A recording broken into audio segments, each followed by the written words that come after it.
നമസ്കാരം എല്ലാവർക്കും. ഇന്നേ ഒരു കിഡിലൻ ഐറ്റം കേട്ടോ, ഫ്രൈഡ് ചിക്കൻ. കണ്ടിട്ടുണ്ടോ? എല്ലാവരും കണ്ടിട്ടുണ്ടായിരിക്കും, കഴിച്ചിട്ടും കാണും. പക്ഷേ എങ്ങനെയാണ് ഉണ്ടാക്കുന്നതെന്ന് അങ്ങനെ എല്ലാവർക്കും തന്നെ അറിയത്തുകയാണില്ല. കുറച്ച് ആൾക്കാർക്കൊക്കെ അറിയായിരിക്കും. നമുക്ക് ജസ്റ്റ് ഒന്ന് കണ്ടല്ലോ. ഈ KFC ചിക്കൻ പോണക്ക് തന്നെ ഫ്രൈഡ് ചിക്കൻ. ഫ്രൈഡ് ചിക്കൻ എന്ന് പറയുമ്പോൾ ഇച്ചിരി സ്പൈസി ആയിരിക്കും. KFCക്ക് അത്ര സ്പൈസി ഇല്ലല്ലോ, അത് വേറൊരു ടേസ്റ്റ്, ഇത് വേറൊരു ടേസ്റ്റ്. ഇച്ചിരി സ്പൈസിയൊക്കെ ആയിട്ടുള്ള നല്ല അടിപൊളി ഒരു ഫ്രൈഡ് ചിക്കൻ എങ്ങനെ ഉണ്ടാക്കുന്നതെന്ന് കണ്ടാലോ. അപ്പോൾ നമുക്ക് നേരെ വീഡിയോയിലോട്ട് പോകാം. വീഡിയോയിലോട്ട് പോകുന്നതിന് മുമ്പ് നമ്മുടെ ചാനൽ ആരെങ്കിലും സബ്സ്ക്രൈബ് ചെയ്യാത്തതിനുണ്ടെങ്കിൽ സബ്സ്ക്രൈബ് ചെയ്യണേ, ലൈക്ക് ചെയ്യണം, ഷെയർ ചെയ്യണം, കമൻറ്റ് ചെയ്യുക ചെയ്യണം കേട്ടോ. അപ്പോൾ നമുക്ക് സമയം കളയാതെ നേരെ വീഡിയോയിലോട്ട് പോകാം. അപ്പോഴേ ഇതാ കേട്ടോ നമ്മുടെ ഫ്രൈഡ് ചിക്കൻ്റെ ചിക്കന്, അതായത് സ്കിൻ ചിക്കനാട്ടോ. നമ്മൾ സ്കിന്നോട് കൂടിയിട്ടുള്ള ചിക്കനാണ് നമ്മൾ ഫ്രൈഡ് ചിക്കനും ഒക്കെ ഉപയോഗിക്കുന്നത് കേട്ടോ. ഫ്രൈഡ് ചിക്കന്, KFC അങ്ങനെയുള്ള എല്ലാ ഇതിനും വേണ്ടിയിട്ട് നമ്മൾ സ്കിൻ ചിക്കനാട്ടോ ഉപയോഗിക്കുന്നത്. അപ്പോൾ അത് ജസ്റ്റ് എങ്ങനെയാണ് കട്ട് ചെയ്യുന്നതെന്ന് നമുക്ക് കാണാവേ. ഞാനിപ്പോൾ കട്ട് ചെയ്യുന്നത് എങ്ങനെയാണെന്ന് വെച്ചാൽ, ഉണ്ട് ലെഗ് പീസ് കട്ട് ചെയ്യുന്നുണ്ടോ, അതൊരു 2 പീസ് നമ്മൾ ഒരു സൈഡിൽ നിന്ന് ലെഗ് പീസിൻ്റെ, അതായത് 4 പീസ് ലെഗിൽ നിന്ന് തന്നെ നമുക്ക് 4 പീസ്. അതായത് ഒത്തിരി വലിയ ചിക്കനാണെന്നുണ്ടെങ്കിൽ നമുക്ക് ആ ചെറിയ പീസ് അവിടെ നിന്ന് ജസ്റ്റ് കട്ട് ചെയ്ത് മാറ്റാവേ. ഒത്തിരി ചിക്കനല്ല, ഒത്തിരി വലുപ്പമാണെന്നുണ്ടെങ്കിൽ നമുക്ക് കറക്റ്റ് ഫ്രൈ ആയിട്ട് കിട്ടില്ല കേട്ടോ. പിന്നെ നമുക്ക് ചെസ്റ്റ് ഒന്ന് കട്ട് ചെയ്ത് നോക്കാം. ചെസ്റ്റ് ചിക്കൻ കണ്ടോ, ആ സ്കിന്ന് നമുക്ക് മാക്സിമം അത് ചിക്കനെ ഒന്ന് പറഞ്ഞു പോകാതെ തന്നെ നമുക്ക് കട്ട് ചെയ്തെടുക്കണം കേട്ടോ. ഇപ്പോൾ കട്ട് ചെയ്യുന്നുണ്ട്. ആ സെൻറ്ററിൽ നിന്നൊരു ഇച്ചിരി വലുപ്പമുള്ള ചിക്കൻ ആയതുകൊണ്ട് ഞാൻ ആ സെൻറ്ററിൽ നിന്നൊരു പീസ് അങ്ങോട്ട് കട്ട് ചെയ്ത് മാറ്റിയേ. കണ്ടോ, നമുക്ക് കഴുത്തിൻ്റെ ഒന്നും ആവശ്യമില്ല കേട്ടോ. കണ്ടോ, ആ സ്കിന്ന് എപ്പോഴും നമ്മൾ ആ കട്ട് ചെയ്യുന്ന പീസിൽ കുറച്ച് സ്കിന്നുണ്ടാവണം, എന്നാലേ നമുക്ക് ആ മസാലകൾ അല്ലാതെ സ്കിന്നിൽ പിടിച്ച് കഴിഞ്ഞാൽ അതിൻ്റെ ആ ഫ്രൈ ചെയ്യുമ്പോൾ ഉള്ള ആ ഫിനിഷിങ് ഉണ്ടാവുള്ളൂ.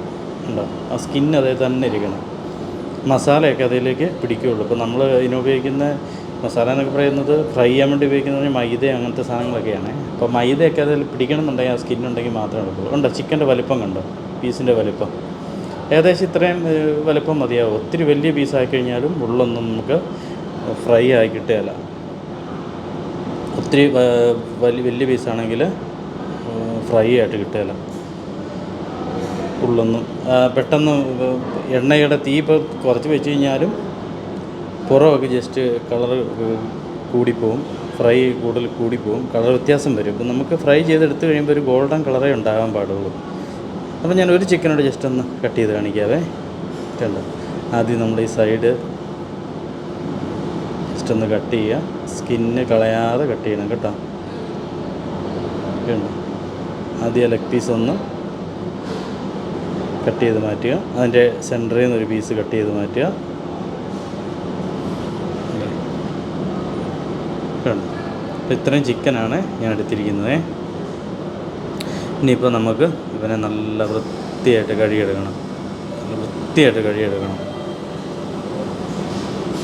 ബ്ലഡും അങ്ങനത്തെ സാധനങ്ങളൊന്നും ഉണ്ടാകാൻ പാടില്ല. നന്നായിട്ട് പിന്നെ നമ്മൾ ചെസ്റ്റ് പീസിൻ്റെ അവിടെ ആ ചിറകൊക്കെ ഇടുമ്പോൾ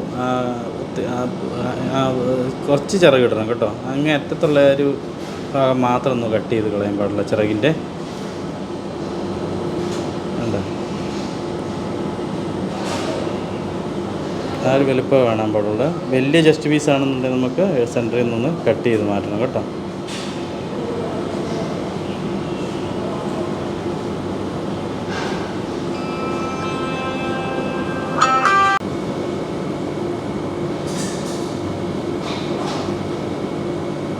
അപ്പോൾ ഈ ഒരു ഭാഗത്ത് നമുക്ക് ഇച്ചിരി കട്ടിയോടുള്ള സ്കിന്നാട്ടോ. ഒത്തിരി ആ ഭാഗം നമുക്ക് ആദ്യം ഒന്ന് കട്ട് ചെയ്ത് മാറ്റാതെ. നമുക്ക് ഈ ഫ്രൈഡ് ചിക്കന് ഈ ചിക്കൻ കട്ട് ചെയ്യുന്നത് നമുക്ക് മെയിനൊരു സംഭവം കേട്ടോ. അതാ ഞാൻ ഇത്രയും ലെങ്തായിട്ട് തന്നെ ഇത് ജസ്റ്റ് കാണിക്കുന്നത് കേട്ടോ. മറ്റുള്ള ബിരിയാണി ചിക്കനൊക്കെ കട്ട് ചെയ്യുന്ന കണക്ക് സ്കിൻലെസ് ആയിട്ടുള്ള ചിക്കൻ കട്ട് ചെയ്യുന്ന കണക്കല്ല കേട്ടോ നമുക്കിത് കട്ട് ചെയ്തെടുക്കുന്നത്. കറക്റ്റ് അത് കട്ട് ചെയ്ത് എടുത്തില്ലെന്നുണ്ടെങ്കിൽ മസാലയൊന്നും കറക്റ്റ് ആ ഒരു ഫ്രൈ ചെയ്തെടുക്കുമ്പോൾ ആ ഒരു ഫിനിഷിങ് ഉണ്ടാവില്ല കേട്ടോ. അതിനത്രയും ഞാൻ കട്ട് ചെയ്യുന്നത് കാണിച്ചു തന്നെ കേട്ടോ. ഇനിയിപ്പോൾ നമുക്ക് നന്നായിട്ട് ഇതൊന്ന് കഴുകി വൃത്തിയാക്കി എടുക്കാതെ. കണ്ട കച്ചറയെല്ലാം നന്നായിട്ട് മാറ്റി നല്ല വൃത്തിയായിട്ട് കഴുകി റെഡിയാക്കി വെക്കാം കേട്ടോ.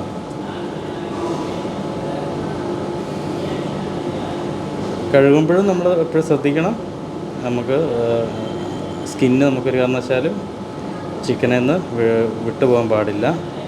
അതുകൊണ്ട് കഴുകുമ്പോഴും നല്ല കെയറിങ് ആയിരിക്കണേ. നന്നായിട്ട് നമുക്ക് കഴുകി മാറ്റാം കേട്ടോ.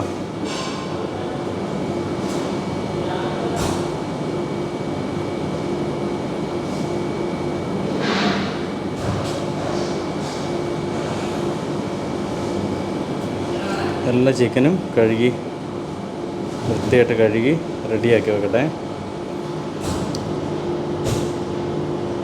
അപ്പോൾ നമുക്ക് ഇതിൻ്റെ മസാല ഇടുന്നത് നോക്കാവേ.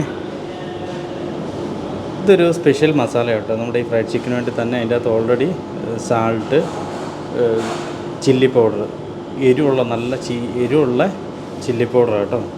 അത് നമുക്ക് ഒത്തിരിയൊന്നും വേണ്ട, കണക്കായിട്ടൊക്കെ ആവശ്യത്തിന് കുറച്ച്. ഓൾറെഡി ഇപ്പോൾ ആ മസാലയിൽ കുറച്ച് ഉപ്പുണ്ട് കേട്ടോ. അപ്പോൾ ആ മസാലയും ഞാൻ കുറച്ച് സാധാ മുളക് പൊടിയും കൂടെ, എരിവുള്ള മുളക് പൊടിയും കൂടെ ചേർത്തിട്ടുണ്ട്. പിന്നെ നമുക്ക് അതിൻ്റെ അകത്തോട്ട് കുറച്ച് ഓയിലും കൂടെ ആഡ് ചെയ്ത് കൊടുക്കാം കേട്ടോ. സൺഫ്ലവർ ഓയിൽ ആഡ് ചെയ്യുന്നതായിരിക്കും ഏറ്റവും നല്ലത്. വെളിച്ചെണ്ണ ആഡ് ചെയ്യണ്ട കേട്ടോ. സൺഫ്ലവർ ഓയിൽ കേട്ടോ ഞാൻ ആഡ് ചെയ്തേക്കുന്നത്. സൺഫ്ലവർ ഓയിലും കൂടെ ആഡ് ചെയ്ത് നന്നായിട്ട് മിക്സ് ചെയ്യാൻ നമുക്ക്. ഇപ്പം മസാലയിൽ ഓൾറെഡി ആ ഉപ്പുള്ളതുകൊണ്ടാണ് കേട്ടോ അതിന് ഉപ്പിടുന്ന കാണിക്കാൻ. എന്നിട്ട് നമുക്ക് ആ ചിക്കനും കൂടെ മസാലയിലോട്ട് ആഡ് ചെയ്യാതെ നന്നായിട്ട് മിക്സ് ചെയ്ത് കൊടുക്കാം. മിക്സ് ചെയ്യുമ്പോഴും നമ്മൾ ശ്രദ്ധിക്കണം, നമ്മുടെ സ്കിന്നൊന്നും വിട്ടുപോകാതൊക്കെ കെയറിങ് ആയിട്ട് തന്നെ നമുക്കതൊന്ന് മിക്സ് ചെയ്തെടുക്കാം കേട്ടോ. നന്നായിട്ട് മിക്സ് ചെയ്ത് നന്നായിട്ട് മസാല പിടിക്കണം. പക്ഷേ എന്നിട്ട് നമുക്ക് റെസ്റ്റിന് വെക്കണം കേട്ടോ കുറേ സമയം. എന്നാലേ ഉള്ളിലോട്ടൊക്കെ നമുക്ക് നന്നായിട്ട് ഉപ്പൊക്കെ ഇറങ്ങുള്ളൂ കേട്ടോ. ഉപ്പ്, എരിവൊക്കെ, മുളക് പൊടിയൊക്കെ ഉള്ളിലോട്ട് പിടിക്കണം എന്നുണ്ടെങ്കിൽ നമുക്ക് റെസ്റ്റിന് വെക്കണം.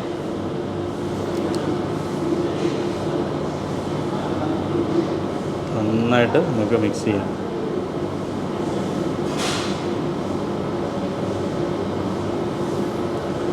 ഇപ്പോൾ നന്നായിട്ട് മിക്സ് ചെയ്തിട്ടുണ്ട്. റെസ്റ്റ് നോക്കുക കേട്ടോ. ഇനിയിപ്പോൾ നമുക്ക് ഇത് മൈദയാണ് കേട്ടോ. മൈദയും പിന്നെ അതിൻ്റെ അകത്ത് ഒരു വേറൊരു സ്പെഷ്യൽ മസാലയുണ്ട്.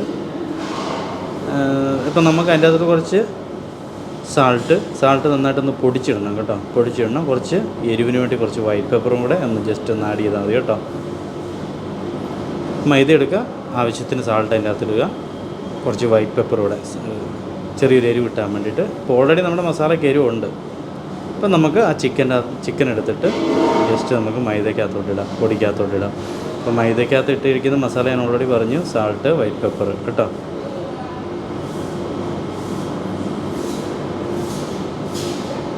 അതിന് ശേഷം നമ്മൾ ആ ചിക്കൻ ഇട്ടിട്ട് നന്നായിട്ട് ചിക്കൻ ഒന്ന് മിക്സ് ചെയ്യണം. അതിൻ്റെ അകത്ത് ഇട്ടിട്ട് ചിക്കനിലോട്ട് നന്നായിട്ട് പിടിക്കണം, സ്കിന്നിലോട്ടും എല്ലാം നന്നായിട്ട് പിടിക്കണം.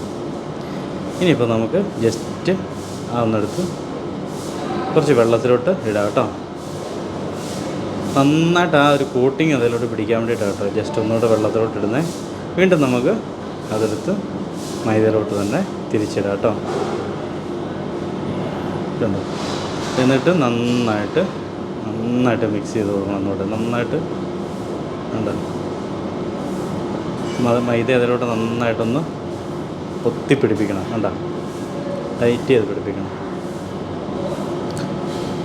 എന്നിട്ട് ഇങ്ങനെ നന്നായിട്ട് മൈദ നന്നായിട്ട് പിടിപ്പിച്ചിട്ട് നേരെ എടുത്ത് ഓയിലിനകത്തോട്ടില്ല കേട്ടോ. ജസ്റ്റ് ഒന്ന് കുടയണം. ഞാൻ ആ കുടയുന്നത് ജസ്റ്റ് ഒന്ന് കാണിച്ചു തരാവേ. നന്നായിട്ട് മിക്സ് ചെയ്യണം കേട്ടോ. കണ്ടോ? നല്ല പൂ പോണൊക്കെ വരും. അതുണ്ടോ? മൈദയ്ക്കകത്ത് ജസ്റ്റ് ഒന്ന് കുടഞ്ഞ് കഴിയുമ്പോൾ കേട്ടോ. കണ്ടോ? എന്നിട്ട് നമ്മൾ ഫ്രൈയറിലോട്ട് ഇടുവാണേ. കണ്ടോ? ഈ ഒരു ലെവൽ വരും. ഇപ്പം ഞാൻ മെഷീൻ്റെ അകത്താട്ടോ ഇടുന്നത്. കറക്റ്റ് ഹീറ്റിംഗ് ആയിരിക്കും ഓയിലേ. കറക്റ്റ് ഇപ്പോൾ ഒരു 8 മിനിറ്റ് 9 മിനിറ്റ് ആട്ടോ ഈ ഫ്രൈയറിനകത്ത് നമുക്കിത് ഫ്രൈ ചെയ്തെടുക്കണ്ടേ. വീട്ടിലൊക്കെ ആണെന്നുണ്ടെങ്കിൽ നമ്മൾ ഫ്രൈ ചെയ്യുമ്പോൾ പാത്രത്തിൽ ഓയിൽ ഒഴിച്ചിട്ട് സ്ലോ ഫയർ വെച്ചിട്ട് വേണം കേട്ടോ ചെയ്യാൻ. നല്ല സ്ലോ ഫയർ വെച്ച് ഒത്തിരി ഓവർ ചൂടാണെന്നുണ്ടെങ്കിൽ പെട്ടെന്ന് പുറം അങ്ങോട്ട് കരിഞ്ഞ് നമുക്ക് ആ ഒരു ഫിനിഷിങ് ഉണ്ടാവില്ല കേട്ടോ. അപ്പോൾ ആദ്യം ചിക്കൻ നമുക്ക് ഇടുമ്പോൾ കുറച്ച് ചൂടുണ്ടാവണം, അല്ലെന്നുണ്ടെങ്കിൽ പെട്ടെന്ന് മസാല എല്ലാം ഇളകി പോവും. അത് ലോഡ് കൂടാതെ നമുക്ക് കുറച്ച് 1, 2, 3 പീസൊക്കെ ചിക്കൻ ഇടുന്നുണ്ടെന്നുണ്ടെങ്കിൽ കുഴപ്പമില്ല. അപ്പോൾ നമ്മുടെ ചിക്കൻ ഏകദേശം റെഡി ആയിട്ടുണ്ട് കേട്ടോ. ഇനിയിപ്പോൾ ഞാൻ അതിൻ്റെ അകത്തോട്ട് കുറച്ച് ഫ്രഞ്ച് ഫ്രൈസ് കൂടെ ഇട്ട് ജസ്റ്റ് ഒന്ന് ഗാർണിഷ് ചെയ്യാനാണ് കേട്ടോ. നമ്മുടെ ചിക്കൻ ഏകദേശം റെഡി ആയിട്ടുണ്ട് കണ്ടോ. നല്ല അടിപൊളി ബ്രോസ്റ്റഡ് എന്ന് ചിലർ പറയും, ചിലർ ഫ്രൈഡ് ചിക്കൻ എന്ന് പറയും. നിങ്ങളുടെ നാട്ടിലൊക്കെ ഇതിന് എന്താ ചെയ്യുന്നത് പറയുന്നതെന്നുള്ളതൊന്ന് ജസ്റ്റ് ഒന്ന് കമൻറ്റ് ചെയ്യുക കേട്ടോ. കേട്ടോ, എന്താണേലും നല്ല അടിപൊളി ടേസ്റ്റായിട്ടുള്ള ഒരു ചിക്കനാണേ. ഇത് നമ്മുടെ KFC കണക്കല്ലോ, കുറച്ചുകൂടെ സ്പൈസി ആയിരിക്കും. ഇത് കഴിച്ചിട്ടുള്ളവർക്കൊക്കെ അറിയാമായിരിക്കും. അത്യാവശ്യം സ്പൈസിയോടെ നല്ല ടേസ്റ്റ്, മലയാളികൾക്കൊക്കെ നല്ലതായിട്ട് കഴിക്കാൻ ഇഷ്ടമുള്ളൊരു സംഭവം തന്നെയാണ് ഇത്. മലയാളികൾക്കെല്ലാം കുറച്ച് സ്പൈസി വേണമല്ലോ. അപ്പം നമ്മുടെ ഫ്രൈഡ് ചിക്കൻ റെഡി ആയിട്ടുണ്ട് കേട്ടോ. അപ്പോൾ ഞാനത് ജസ്റ്റ് നമുക്ക് മെയിനായിട്ട് ഇതിൻ്റെ അകത്ത് കെച്ചപ്പ്, മയോണൈസ്, നമുക്കിത് കഴിക്കാൻ വേണ്ടിയിട്ട് കെച്ചപ്പ് ഉപയോഗിക്കാം, മയോണൈസ് ഉപയോഗിക്കാം കേട്ടോ. ഗാർലിക് സോസാണ് കേട്ടോ ഞാൻ എടുത്ത് വെച്ചിരിക്കുന്നത്. ഗാർലിക് സോസാണേ. ഗാർലിക് സോസൊക്കെ ഉണ്ടാക്കാൻ മിക്ക ആൾക്കാർക്കും തന്നെ അറിയാൻ തോന്നുന്നു. ഇനി വേണമെന്നുണ്ടെങ്കിൽ മറ്റൊരു വീഡിയോയിൽ ഞാനത് ചെയ്യാം കേട്ടോ. അപ്പോൾ നോക്കി നമ്മുടെ ചിക്കൻ നോക്കി എന്ത് രസമാണെന്ന് നോക്കി. കണ്ടോ, ഞാൻ സൂം ചെയ്ത് കാണിക്കാവേ. കണ്ടോ, നല്ല ഗോൾഡൻ കളറായിരിക്കും. അത് ഈ ചൂടോടുകൂടി തന്നെ കഴിക്കാനാണ് കേട്ടോ നല്ല ടേസ്റ്റി സാധനം. നല്ല ചൂടോടുകൂടി തന്നെ കഴിക്കാനാണ് കേട്ടോ നല്ല ടേസ്റ്റി സാധനം. ഇപ്പം ഞാൻ ജസ്റ്റ് ഒന്ന് സ്ട്രെയിൻ ചെയ്തെടുക്കട്ടെ. കുറച്ച് ഓയിലൊന്ന് പോകാനുണ്ടേ. കണ്ടോ, നോക്കി എന്ത് രസമാണെന്ന് നോക്കി. കണ്ടോ, ഞാനൊരു ബോളിലോട്ടത് മാറ്റി വെക്കട്ടെ.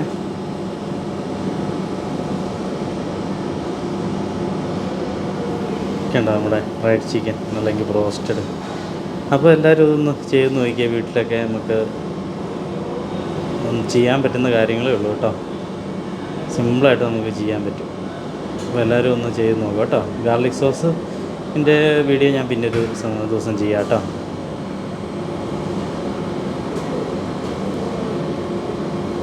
അപ്പോൾ ഓക്കെ, എല്ലാവരും ഒന്ന് ചെയ്ത് നോക്കാം കേട്ടോ. അപ്പോൾ ഇന്നത്തെ ഫ്രൈഡ് ചിക്കൻ്റെ വീഡിയോ എല്ലാവർക്കും ഇഷ്ടമായെന്ന് വിചാരിക്കുന്നു. അപ്പോൾ ജസ്റ്റ് വീട്ടിലെല്ലാവരും ഒന്ന് ചെയ്ത് നോക്കണം കേട്ടോ. വീട്ടിൽ നമുക്കുള്ള മൈദയും മുളക് പൊടിയും അങ്ങനെയൊക്കെയുള്ള ഒത്തിരി എക്സ്പെൻസീവായിട്ടുള്ള മസാലകളൊന്നും ഇല്ലാതെ വീട്ടിൽ നമുക്ക് ചെയ്യാൻ പറ്റുന്ന കാര്യമുള്ളൂ ഇത്. അപ്പോൾ എല്ലാവരും ഒന്ന് ട്രൈ ചെയ്ത് നോക്ക്. അപ്പോൾ ഇതുപോലൊക്കെയുള്ളൊരു പുതിയ വീഡിയോ ആയിട്ട് അടിപൊളി കിഡിലൻ ഒരു റെസിപ്പിയുടെ വീഡിയോ ആയി വരുന്നവരെ Sajin signing off. Thank you.